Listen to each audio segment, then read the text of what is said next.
Hello, thanks so much for joining us. My name's Nicola Kemp and I'm Editorial Director of Creative Brief. We have a brilliant Bite Talks for you today, and we are delving into the theme of creative nonconformity once again, but this time through the lens of women's health. And I am so excited today to be joined by Dr. Helen O'Neill, who is the CEO and co-founder of Hertility, a brand which is revolutionizing women's healthcare. Hi. Hi, lovely to meet you.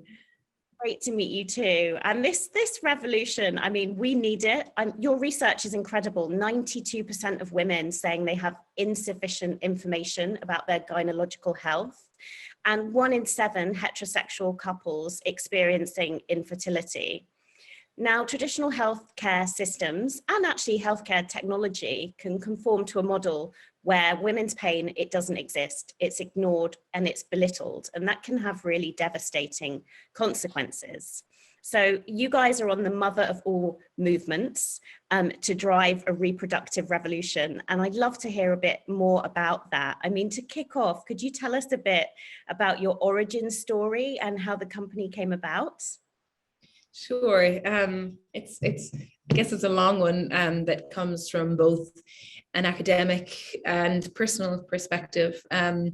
My background is that I'm a scientist. I'm a molecular geneticist, and I did my undergrad in genetics. So not necessarily what we're doing now, but I did my, when I came 15 years ago, I did a master's in prenatal genetics and fetal medicine. And this really was looking at, it was like the most intense year looking at all aspects of women's health, fetal medicine, embryology, fertilization, fertility. And it was the most incredibly powerful year for inspiring me to know more about all of these things. I couldn't stop myself talking about every single thing that I learned every day, because it affects all of us. You know, it's amazing to think that every single one of us at some point was an embryo, and we know so little about that process. And so I did my PhD in stem cell genetics and developmental biology, specifically looking at how an ovary is formed in utero and all of the genetic signals that may cause that process to be interrupted or disturbed. So really, I've been on this mission for a very long time. After that, I did a postdoc, and then I got a lecturing position at University College London, where I lectured masters and medical students, and I directed a master's course in reproductive science and women's health. And I think I in being able to funnel my two passions, one was research and the other was teaching, it was incredibly powerful to be able to lecture people about women's health and reproductive conditions. And yet in the same sense, it was incredibly painful to be lecturing about age-related fertility decline and all of the things that could cause anybody to be potentially infertile, and staring at this graph that depicts the number of eggs that we have rapidly falling after the age of 30, and thinking, I'm just ignoring my own biology because I like to think that I'm healthy, and I like to think of myself as being the exception rather than the rule. And I think that's what's made me realize we're all a little bit like that. We're all quite optimistic about our health and our fertility. All the more so because mainstream media now teaches us that actually in ways that biology is different to what it actually is. So we see images of older mums, we see images of Naomi Campbell having children without any reference to the fact that they may have struggled, that they will have used surrogates, that they will have used donor eggs. And so it paints this idea of airbrushed ovaries more than anything, where we all assume that actually, at 30, you're too young to be thinking about having a baby. And so I struggled personally with the idea that I was so committed to my career and my research, and yet felt like I would be sacrificing one or the other. And on a daily basis, having conversations with people, when you work in women's health, people open up to you about their struggles, about their pain. And I found it quite painful to not be able to actually help them. I just thought, how are we using such cutting edge tools in the lab for discovery around genetics, about rare diseases, and yet common conditions are considered elusive and we don't know about them? And being able to, wanting it more than anything, to be able to bring somebody to care and thinking, I feel like it's an insult to tell you to go to your GP when I know for a fact they won't know where to send you. And it's a double insult to send somebody to a fertility clinic because you're not there yet. You may not be there yet financially. You certainly may not be there yet psychologically to go to an infertility clinic. And I thought, where's the ability for somebody who isn't looking to go for fertility treatment, who isn't looking for a referral, who just wants to know, we have a right to know about our health, who wants to know about our fertility, and that's what led us to create Hertility. The idea that as career-driven women who have access to education, financial and career autonomy, but we don't have family autonomy or reproductive autonomy in any way.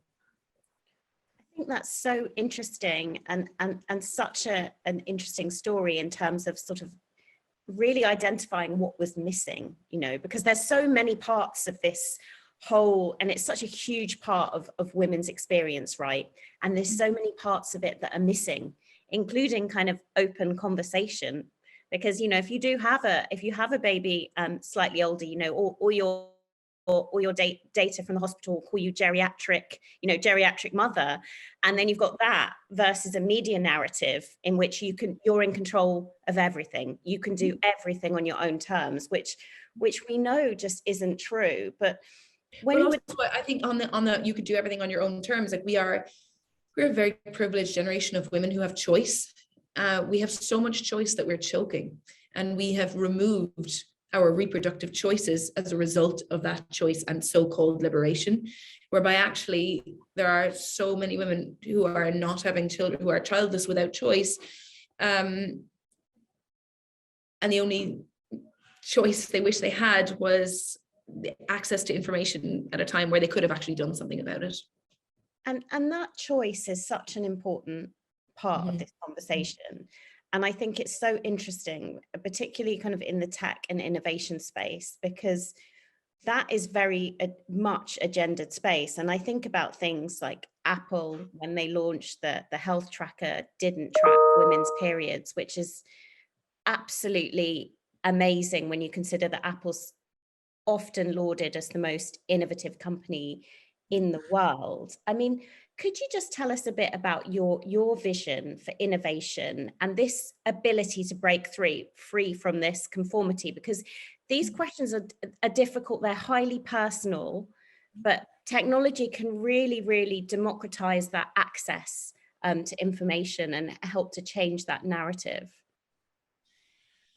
My view for fertility and the way women's health should be is to create a total reinvention of healthcare for women. Our current medical system, the way clinical trials are brought about, conceived and carried out, were not built for women. Women weren't included in clinical trials. Even after 1993, where it was mandated that women be included in clinical trials, one of the biggest pharmaceutical companies in the world said in their last 26 clinical trials, only 26 women total were included. So we got a token woman in each trial. And our view is to create clinical trials for women, by women, whereby we are our own subject of absolute research to find out exactly what's going on, not with the lens of, you know, is this the exception to the male rule? That idea I think the vision for that really, it revolves around leveraging technology, leveraging our generation of people who have expectations for everything. In ways, it's like the Amazon generation, right? We expect to or look something up or see how good it is based on reviews, order it and have it delivered to our home very quickly. We expect that from the most redundant of objects, and yet we have no ability to do that about our own health. And so to me, it's the idea of being able to leverage curiosity and intent and actually deliver diagnostics and a triage through technology, so that you can go through a comprehensive clinical questionnaire, which we've built, that enables us to determine what your reproductive risks may be, what the combinations of your symptoms, your biometrics, your lifestyle may be adding up to, us testing you through a tailored approach. So every test is tailored depending on what your symptoms are. Us delivering that test to your home, you can carry out the blood test and send it on to our labs, and that you get a fully comprehensive report that explains everything about what your results mean for you and what your next steps should be. And I think that the next step for us is really important, that you would be able to speak with one of our consultants. You would be able to have a set, go through a course with our nutritionist. You could go for a scan or be referred for fertility treatment, or be prescribed. So our prescription option means that you can speak with our doctor, they'll prescribe you something and it will arrive at your house the next day. So none of this kind of justification of why you're sick, trying to explain symptoms. You fundamentally cannot ask enough questions to get a diagnosis and have somebody answer all of the relevant questions to get a diagnosis in the prescribed 9-minute on average appointment time we have with our general practitioners. It's physically not possible, and it's unrealistic to expect that from any human being, right? Doctors are amazing, but they're simply human beings. We rely on calculators to tell us whether our finances are right or maths are right. You wouldn't walk up to a statistician or a mathematician, no matter how brilliant they were, and start reeling off what you spent and expect them to tell you what you have left in your bank account at the end of the month. That's actually a bit silly. So people get frustrated at doctors when they sit down and they say, well, I told them all these things and they didn't know what was wrong with me. We've coded over 54,000 variables just from our in our report, and that's just the beginning. So how could you expect a human being to be able to determine what's wrong with you? We need to help doctors. We need to help doctors by triaging patients before they ever see them. And one area that is most ripe for this type of personal triage behind a digital interface is gynae health. It doesn't matter how open you are, you can say vulva all you want, but when somebody asks you about intimate questions, takes a very brave person often to not demur when it comes to details about discharge, bleeding, or pain. So I think actually that lends to a much more honest insight into human behavior and data that enables us to get a better read on being able to diagnose them and bring them to secondary care sooner. That's really, really interesting, and absolutely some of the frustrations that women feel with that, that 9-minute appointment and really come to life so beautifully in your campaign. And the gender health gap, we can talk in these big numbers, and they are huge numbers, but that everyday, belittling of experiences, of diminishing women for being hormonal, or for, it's still really, really shocking to me.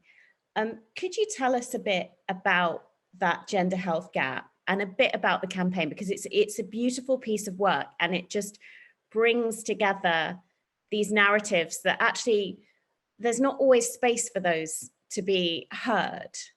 Mm-hmm. I think the campaign is supposed to illuminate the systemic infringement of women's health and our individual needs.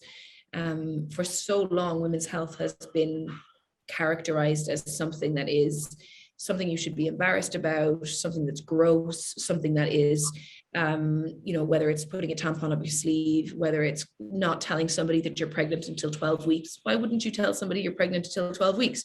If you had a miscarriage, shouldn't people know?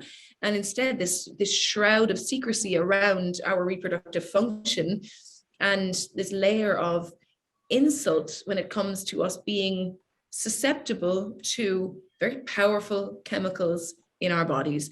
We never, when you look at the number one, I think there was a study that was looking at if you were to remove all of the different potential causes for death in the world, the one thing that is the most powerful predictor of death worldwide, be it through war, attacks and crime and rape, is testosterone, right?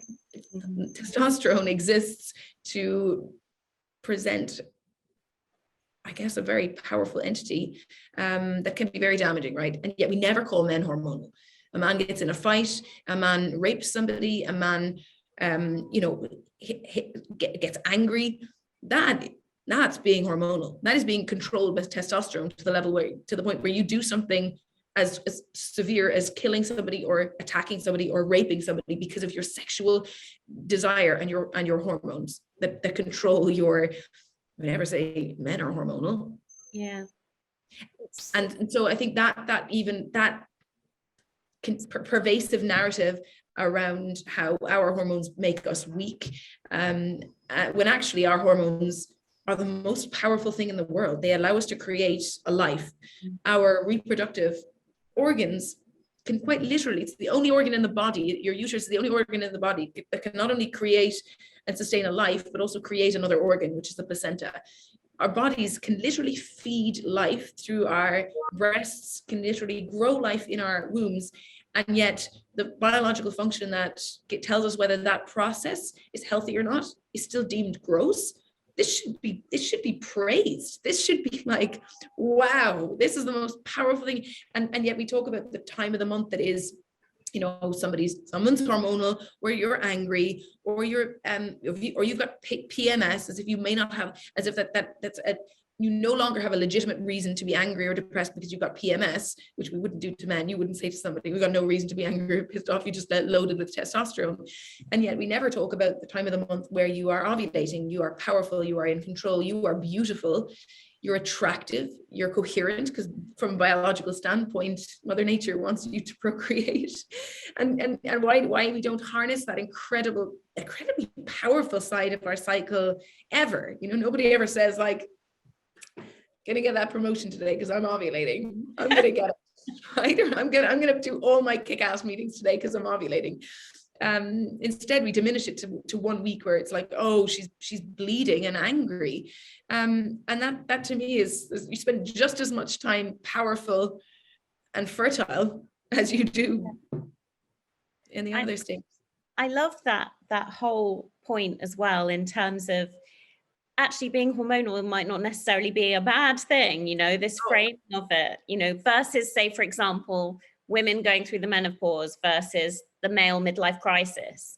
Midlife crisis, wow, you can buy a stupid car, you can live out your dreams. You know, if you're going through the menopause, you'd need to do it quietly in a cupboard with nobody watching. And I just wonder, because I love the way that you've built this brand through so much honesty, because they're you can see, you know, I'm imagining like pitching to funders as well. You know, you can control this, and this. And there's so many things that are absolutely out of our control. But what is not out of our control is our ability to reshape and reframe the narrative as well. And particularly the media narrative when it comes to women's fertility, because it is misleading and it's difficult to challenge that. Do you think that there is a role for the creative industries to change that narrative?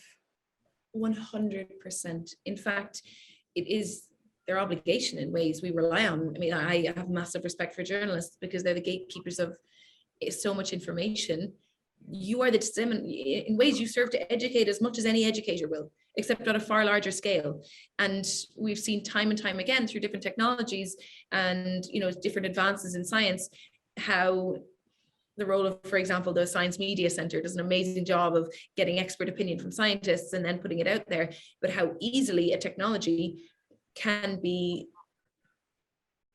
you know, dismissed by the public despite its potential because of a poor headline.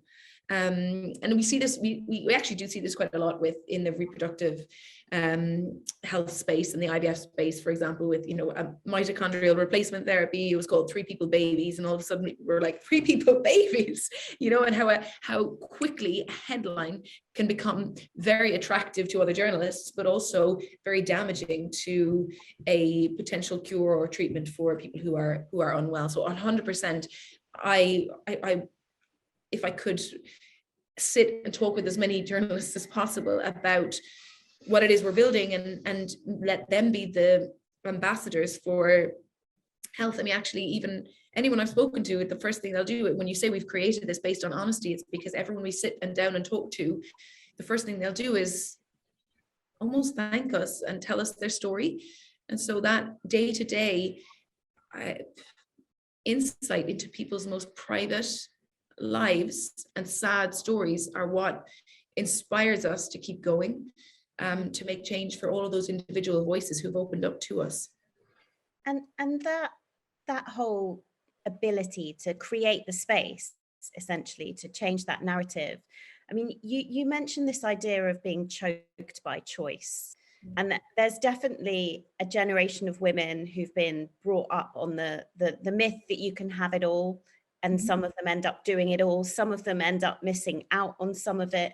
How do you see your that core target audience? How are they changing? Because they are so stereotyped in media and advertising. And I'd love to get your view of what are the taboos, I guess, around simply existing as a woman. I think we don't make it easy for ourselves. We put unrealistic expectations on ourselves to be that person who has it all. I think the most unrealistic expectation that we have on ourselves is that our life has to be completely together, our career has to be set, our finances have to be in order for us to bring in a child. When you think throughout history, children were born under the most horrific circumstances, and yet that is how life exists.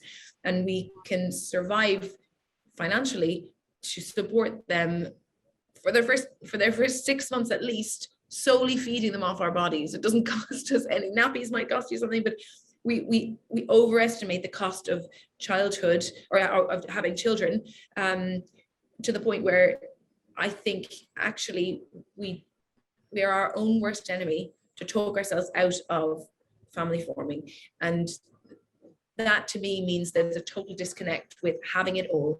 The fact that there's an assumption you have to sacrifice something, that in order to have a family, you have to be in a perfect relationship. In order to have a family, you have to have enough money to do it. And I think that the relationship piece is probably the most... That's okay, don't worry.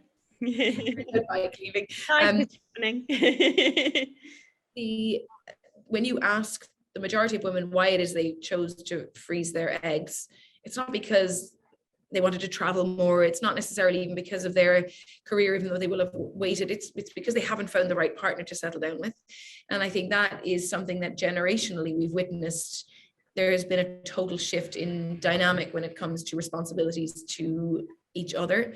If you remove reliability, if you rely on a partner as being a source of income, a source of support, financial support, then you're far more willing to sacrifice things about their personality you may not like.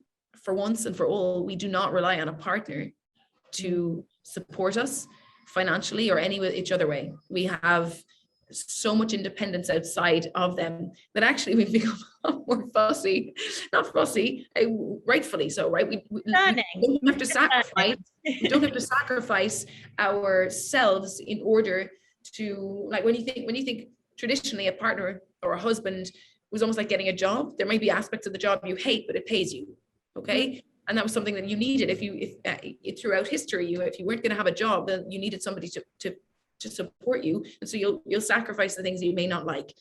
And that we've never had a time in history before where we have had so much expectation on us to be the breadwinner, the bread baker, the baby maker, absolutely everything. And so that, I think, has led to this unrealistic over expectation on what a partner is going to bring for you, and the fact that you have to have a perfect relationship in order to have a baby. That's so fascinating. And as you were talking, I was thinking about just how many times I've seen that stereotype perpetuated in media and advertising. And actually there's so many different ways and so many different types of families. And yet we really do just show one version, which actually is probably quite suffocating for a lot of people, and perhaps leads to making the bigger sacrifice in terms of not looking at other opportunities. And I'd really love it if you could share a bit really about what your hopes are with hertility, because and from the lens of your own journey as well, because I'm thinking as well, as you spoke and you were explaining all your expertise at the beginning, and especially in a country where we've had this whole period of people saying we've had enough of experts. And when it comes to women's health, desperately need more experts, and just this journey that you've had of seeing a space, of seeing a lack of expertise, and then creating that space and creating that product.